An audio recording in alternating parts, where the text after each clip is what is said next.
రాష్ట్రంలో ఎప్పుడూ లేని విధంగా అసాధారణ పరిస్థితులు నెలకొన్నాయి. పెట్రోల్ డీజిల్ కోసం వాహనదారుల కష్టాలు కొనసాగుతూనే ఉన్నాయి.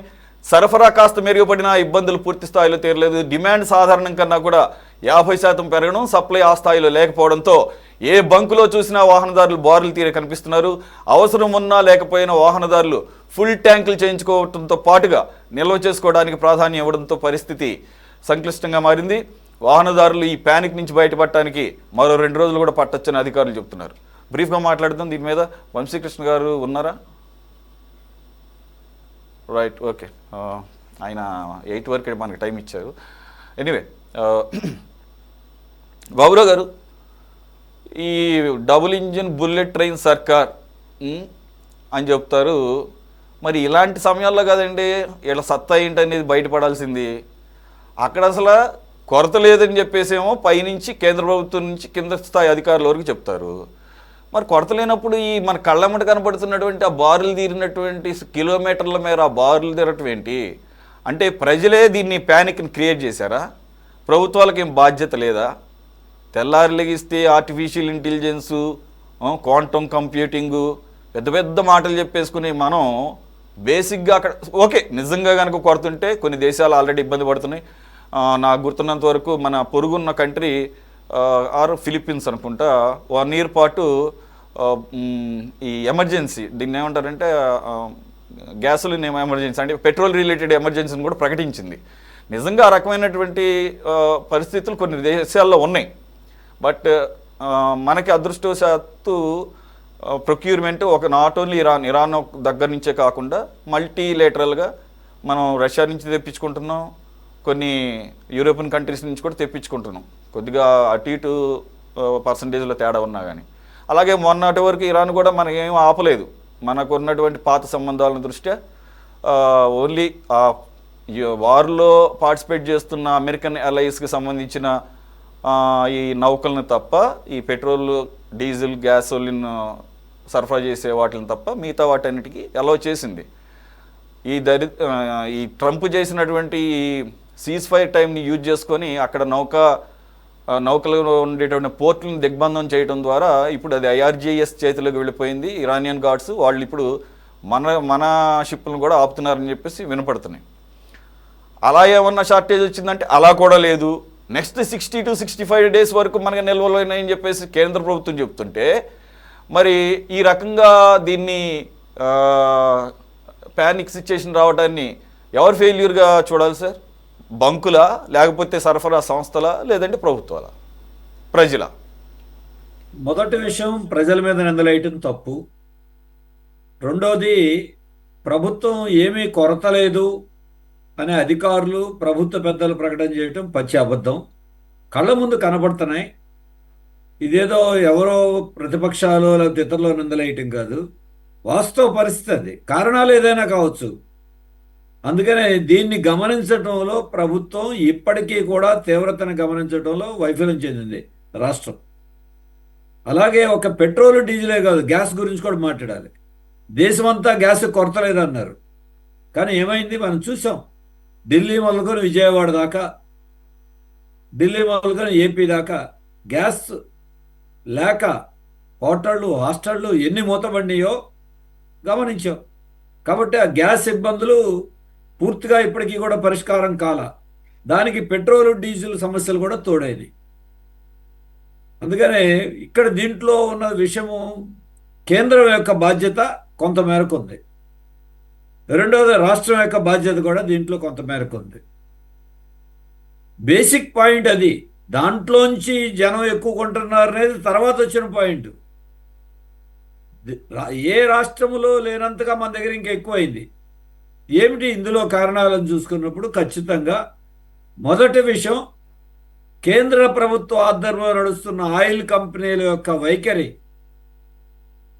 ఈరోజు ఒక ముఖ్యమైనటువంటి అంశంగా మారింది. అదేమిటి? అంతర్జాతీయ మార్కెట్లో ఎప్పుడైతే ఆయిల్ ఉత్పత్తుల రేట్లు పెరిగి ఒకప్పుడు $53 ఉన్నటువంటి బ్యారెల్ ఇవాళ $110 పైగా వచ్చిందో మాకు నష్టం వస్తుంది, ప్రత్యేకించి డీజిల్ విషయంలో ఇంకా ఎక్కువ నష్టం వస్తుందనే పేరుతో అమ్మకాలని తగ్గించి నష్టాలు తగ్గించుకోవాలన్న ఒక ఉద్దేశం లోపల పెట్టుకుని పైకి చెప్పకుండా అమ్మకాలు తగ్గించడానికి కావాల్సిన ఒత్తిళ్లు పెట్రోల్ బంకుల మీద తీసుకొచ్చారు. ఆఖరికి ఇవాళ వేరే కాదు, ఈనాడు పత్రిక కూడా రాసింది ఆయిల్ కంపెనీలు ప్రభుత్వాన్ని కూడా తప్పుదారి పట్టించినేని. అంటే కొరత సృష్టించటంలో కేంద్ర ప్రభుత్వ ఆధ్వర్యంలో ఉన్న ఆయిల్ కంపెనీలు ఒక ముఖ్యమైన పాత్ర. దానికి రకరకాల కండిషన్లు, రకరకాల మార్గాలు. అంతకుముందు క్రెడిట్ ఇచ్చేవాళ్ళు ఇవాళ బంకులకి క్రెడిట్ ఇవ్వకపోవటం.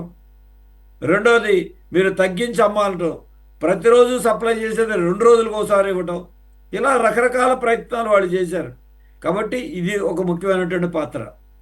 రెండో విషయం, ప్రభుత్వం ఏం చేసింది, పెట్రోల్లో కూడా ప్రీమియం పెట్రోల్కి రేట్లు పెంచారు. దాంతో ఏం చేస్తున్నారు, ఆ పెట్రోల్ అమ్మాలంటే అసలు పెట్రోల్ని లేకుండా చేసి మీరు పెట్రోల్ లేదు కాబట్టి ప్రీమియం పెట్రోల్ కొనండి అని పరోక్షంగా ఒత్తిడి తీసుకురావటం, ఇదొక పద్ధతి. మూడో కారణం ఏమిటి, ఇండస్ట్రీస్కి వాడేటువంటి డీజిల్ని రేటు 153 రూపాయలు. అది అంటే బల్క్గా అమ్మకం, ఆయిల్ కంపెనీల నుంచి డైరెక్ట్గా ఇండస్ట్రీస్ కానీ బల్క్గా వాడేవాళ్ళు కానీ కొంటారు. ఎప్పుడైతే దాని రేటు పెరిగిందో 153 రూపాయలకి బల్క్లో కొంటుంది. దానికి బల్క్లోనే పెట్రోల్ బంకుల దగ్గర నుంచే కొంటే 100 రూపాయలకి అయిపోతుంది. ఈ సమస్య తలెత్తింది. అలాగే ప్రైవేట్ ఆయిల్ కంపెనీలు రిలయన్స్, నయారా, షెల్, ఈ 3 ప్రైవేట్ పెట్రోల్ ఆయిల్ కంపెనీలు, వాళ్ళకి రాష్ట్రంలో దాదాపుగా 300-400 పెట్రోల్ బంకులు ఉన్నాయి. వాళ్ళు ఎప్పుడైతే నష్టం వస్తున్నారో వాళ్ళ ఆయిల్ అమ్మకాలు ఆపేశారు. లాభం వస్తే రిలయన్స్ వాళ్ళు గుంజుకుంటారు, నష్టం వస్తే వాళ్ళ జనంతో సంబంధం లేదు. ఇన్ని కారణాలు ఈరోజు స్పష్టంగా కనబడతా ఉన్నాయి. మరి ఇలా ఉన్నప్పుడు, అలాగే వ్యవసాయం ఈరోజు అవసరాలు ఈ సీజన్లో ఎక్కువ, ఆకుకు కానీ వ్యవసాయానికి కానీ. మరి ఇటువంటప్పుడు ప్రభుత్వం దీన్ని గమనించాలి, ముందస్తు చర్యలు తీసుకోవాలి. కానీ అదేమీ లేదు. అందుకే రాష్ట్ర ప్రభుత్వం మీరు చెప్పినట్టు రియల్ టైం గవర్నెన్స్ అంటే ఏమిటి, నిమిషం సెకండ్ మేము అన్నింటినీ అసెస్ చేస్తున్నామని చెప్తారు. ఎందుకు విఫలమయ్యారు? దీని బాధ్యత మీరు వహించాలి. ఏదైనా చిన్న పని జరిగితే చాలు మొత్తం మాదే క్రెడిట్ అంటారు. వైఫల్యాలుంటే బాధ్యత వహించరా? ఒక్కళ్ళు మాట్లాడలా. ఎక్కడో ఏదో జరిగితే కూడా వెళ్ళిపోయి ఫోటోలు దిగుతారు. ముఖ్యమంత్రి గారు, లోకేష్ గారు, ఎమ్మెల్యేలు, మంత్రులు ప్రచార ఆర్భాటాలు వాడుకుంటారు. కానీ ఇటువంటి విషయంలో నోరు మెదపకుండా జనం అందరూ నానా అవస్థలు పడతా ఉంటే నోరు మెదపకుండా ఉన్నారు. కాబట్టి వాళ్ళ వైఫల్యాన్ని గమనించి సరిదిద్దుకోవటం మంచిది. దాంతోపాటుగా ఈరోజు ఇప్పుడు ఆఖరి రాజధాని అమరావతిలో జరిగే పనుల మీద కూడా దీని ప్రభావం పడింది. ఎందుకంటే వాహనాలు పెద్ద సంఖ్యలో ఉన్నాయి, మిషన్లు పనిచేస్తున్నాయి, వాటికి డీజిల్ కావాలి. కేంద్రం ఇవాళ ఆదేశించారు ఏమని, ఇటువంటి వాళ్ళు బల్క్ దగ్గర ఆయిల్ కంపెనీల నుంచి కొనాలి తప్ప పెట్రోల్ బంకులో కొనడానికి వీల్లేదు. రాష్ట్ర ప్రభుత్వం ఇచ్చినటువంటి ఆదేశాలు తప్పు అని చెప్పి మళ్ళీ వాళ్ళ కేంద్ర ప్రభుత్వం ఇంకొక ఆదేశం ఇచ్చింది. అంటే ఇది కేంద్రం మీద మీరు ఎన్డీఏలో భాగస్వాములుగా ఉండి మన రాష్ట్రానికి గ్యాస్ కానీ పెట్రోల్ కానీ డీజిల్ కానీ వచ్చేటట్టుగా చేయాల్సిన బాధ్యత ఉంది. భజన చేస్తే కుదరదు. భజన చేసి ఎన్డీఏలో ఉన్నప్పుడు ఇంకా మనకి ప్రయోజనం ఎక్కువ జరిగేట్టుగా చూడాలి. అందుకని మోడీ గారేనో అక్కడ ట్రంప్ గారు చెప్పినట్టుగా రష్యా నుండి కొనమంటే కొంటాం, ఆపమంటే ఆపేయటం. ఆ బాధ్యత అక్కడ ఉంది. రష్యా నుండి 4 రోజులు పర్మిషన్ ఇస్తే అమెరికా అప్పుడు కొనటం ప్రారంభించారు, ఆపమంటే ఆపేశారు. అసలు కేంద్ర ప్రభుత్వం యుద్ధం జరుగుతూ ఉంటే ప్రేక్షక పాత్ర వహించి మొత్తం అమెరికాకి ట్రంప్కి మద్దతు తప్ప యుద్ధంలో మన స్వతంత్రమైన పాత్ర లేదు. ఇటువంటి అనేక అంశాలు ఉన్నాయి. వారు ఎన్నికల ప్రచారంలో మునిగి తేలుతున్నారు, ప్రతిపక్షాల మీద నిందల వేయటంలో మునిగి తేలుతున్నారు తప్ప ఈ ఆయిల్ మిగతా సంక్షోభాలు వాటి గురించి కేంద్రం పట్టించుకోవట్లా. రాష్ట్రంలో కూడా అదే పరిస్థితి ఏర్పడింది. ప్రజలు చాలా ఇబ్బంది పడుతున్నారు, రైతులు ఇబ్బంది పడుతున్నారు. ఇప్పటికైనా సరఫరాలో ఇబ్బందులు ఉన్నాయి. రెండోది డిమాండ్ పెరగడానికి కారణాలు ఉన్నాయి. వాటిని గమనించడంలో రాష్ట్ర ప్రభుత్వం వైఫల్యం జరిగింది. అందుకే అందరూ వాళ్ళు చెప్తున్నారు, యూరియా వచ్చినప్పుడు లైన్లో నుంచోవాల్సి వచ్చింది, గ్యాస్ కోసం లైన్లో నుంచోవాల్సి వస్తుంది కొరత, ఇప్పుడు పెట్రోల్ డీజిల్ కోసం నిలబడాల్సి వస్తుంది.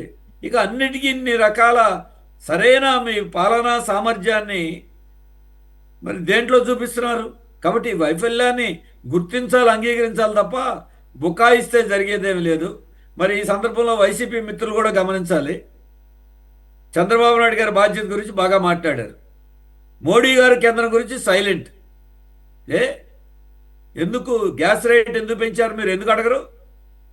బల్క్ డీజిల్ రేట్ ఎందుకు పెంచారు ఎందుకు అడగరు? వాళ్ళు భజన చేసి, మీరు పరోక్షమైన భజన చేసి, ఒక ప్రతిపక్షంగా కనీసం కూటమి ప్రభుత్వం తప్పు చెప్పారు, సంతోషం. కూటమిలో బీజేపీ ఉంది, కేంద్రంలో మీరు ఉన్నారు, దాని మీద మాట్లాడరు. మరి ఏంటి మీ పాత్ర? అధికార పక్షము ప్రతిపక్షము ప్రజల ఇబ్బందుల్లో ఉన్నప్పుడు గమనించేయాలి. ఇప్పటికైనా సరే 2-3 రోజులకి సర్దుకోవచ్చు అన్నారు, సంతోషమే సర్దుకోవటం.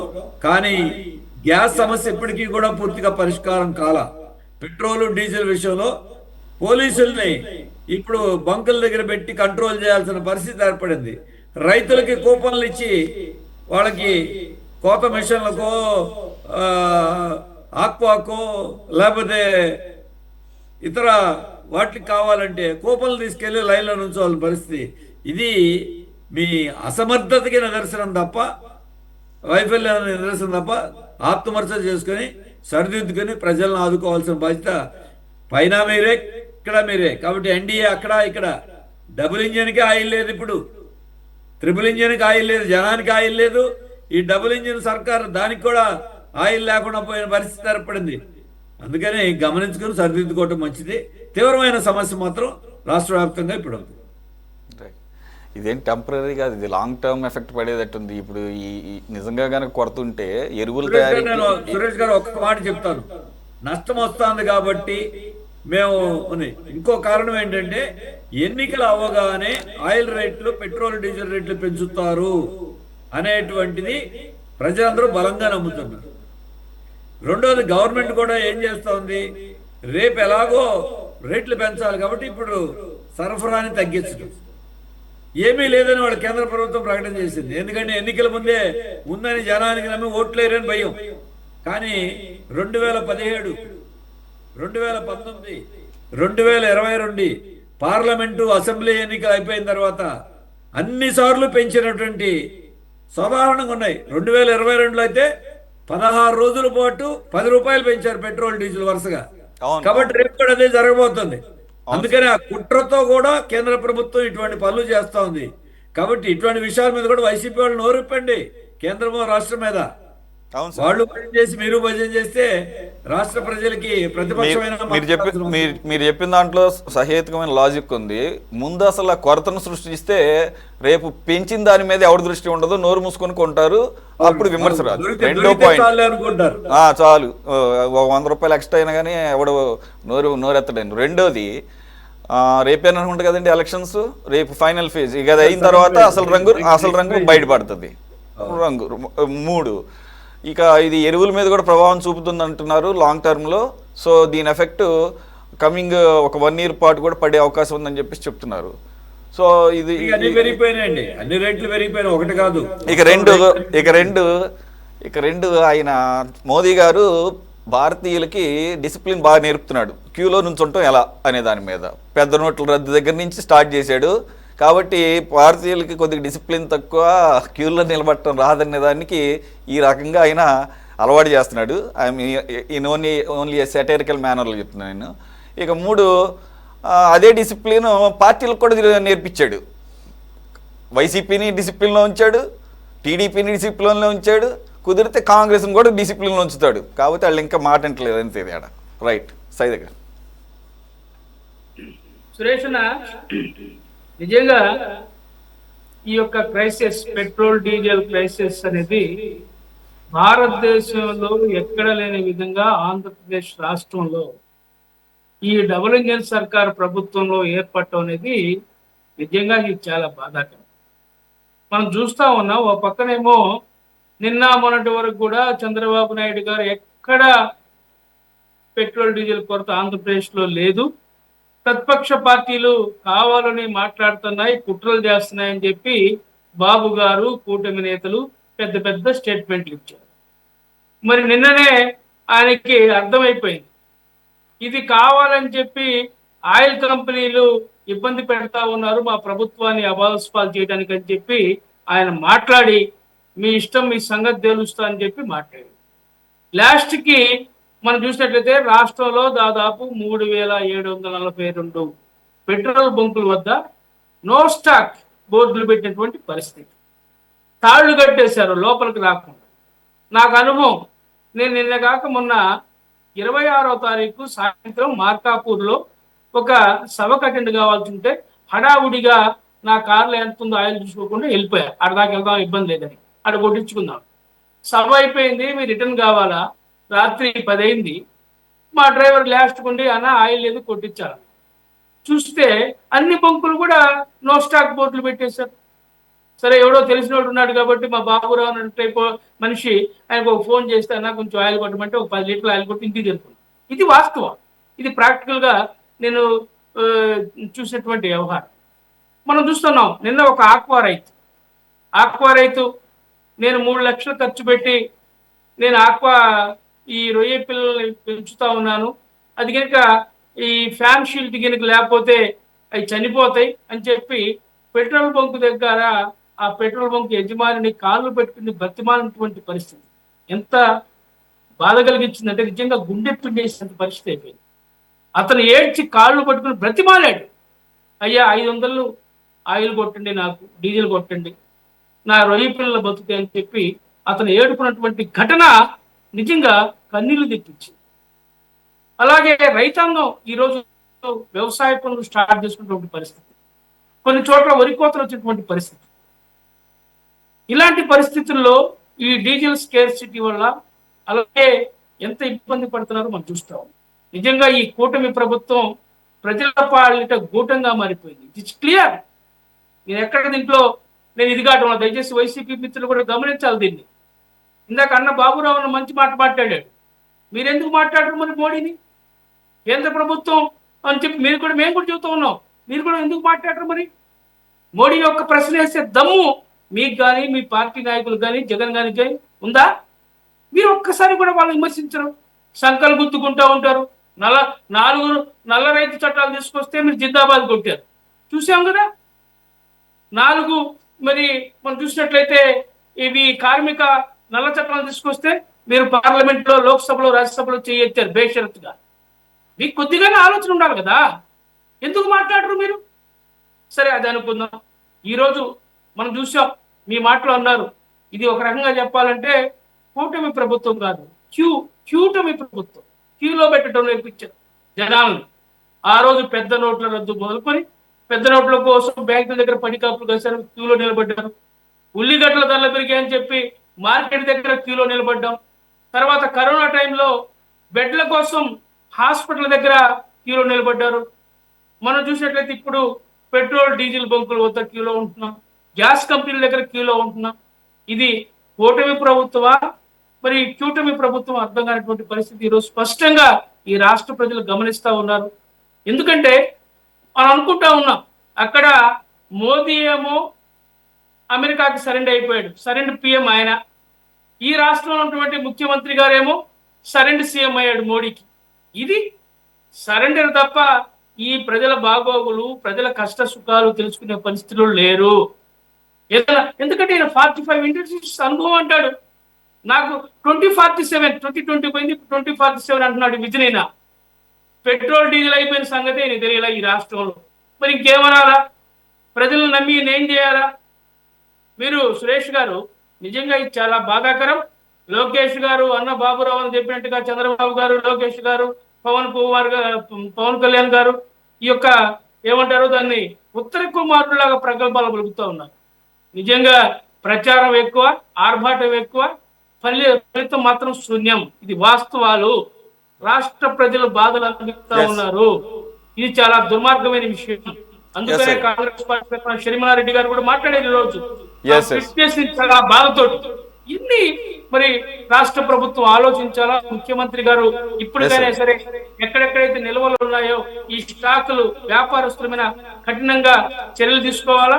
ఈ సివిల్ సప్లైస్ డిపార్ట్మెంట్ కానివ్వండి, రెవెన్యూ యంత్రాంగం కానివ్వండి, పోలీస్ యంత్రాంగం కానివ్వండి, అప్డేట్ గా ఎక్కడికక్కడ ఈ బంకుల మీద దాడులు చేసినా సరే రైతులకి ప్రజలకి ఇబ్బంది లేకుండా ఇంధన కొరత తీర్చాలని చెప్పి మేము కాంగ్రెస్ పత్రికను కోరుతా ఉంటాం. రైట్, రమేష్ గారు ప్లీజ్ కంక్లూడ్.